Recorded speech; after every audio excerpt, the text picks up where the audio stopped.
Good evening. Tonight we are going to discuss living the Wiccan life. You may have noticed by now that much of Wicca and modern paganism in general isn't actually about magic or ritual. Not really, anyway. The absence of constant spells and ceremonies isn't a failing or a flaw. It's part of the path itself. Because Wicca, first and foremost, is religion, it's a spiritual framework, a way of life. Magic and ritual are, yes, a part of it. Absolutely.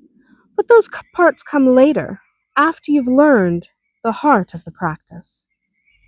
After you've connected to the rhythms of the earth, to the goddess and the god, and to your own energy. Ideally, Wicca isn't pushed into the dusty corners of your week. It's not something you only do when the moon is full or when the Sabbats arrive. It's not just candlelight and circles. It's a way of living, a spiritual path that winds through every corner of your life. It's about honoring the sacred in the ordinary, living a life in alignment with nature, the elements, the divine feminine and the masculine, and most importantly, with yourself. But that's not always easy, is it? Life is busy. The world is loud. And sometimes you start to believe you can't live a spiritual life with everything else you're juggling. You might even begin to wonder if you're really spiritual at all, if you're not casting spells every week or crafting elaborate rituals. That's a very real worry, especially to newer practitioners. It's something that goes through their heads. It went through mine when I was young. But here's the truth.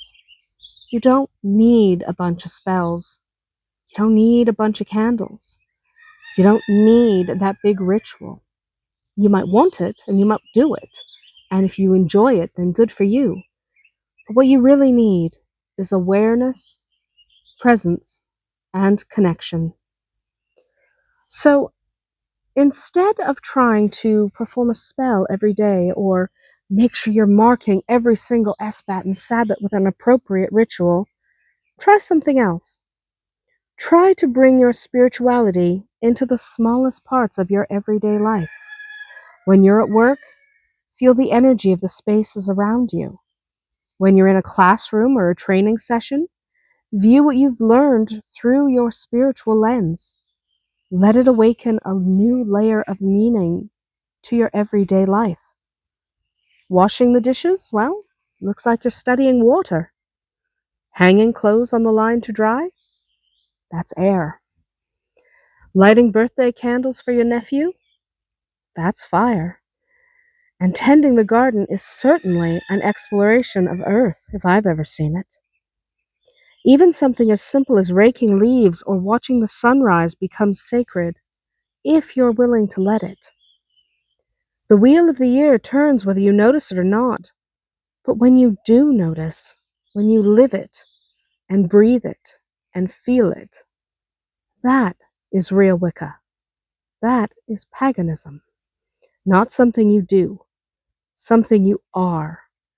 So let your practice seep into your everyday life, not just on the Sabbats and the Esbats, but in every moment, in every step, in every breath.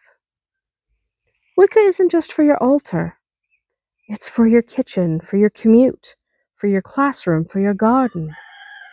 The divine is everywhere, especially in the everyday.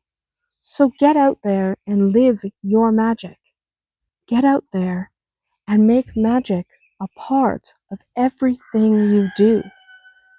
Because it's there, just waiting. It's there waiting for you. You can reach out and clasp the magic of any moment, anytime you choose. So give it a try.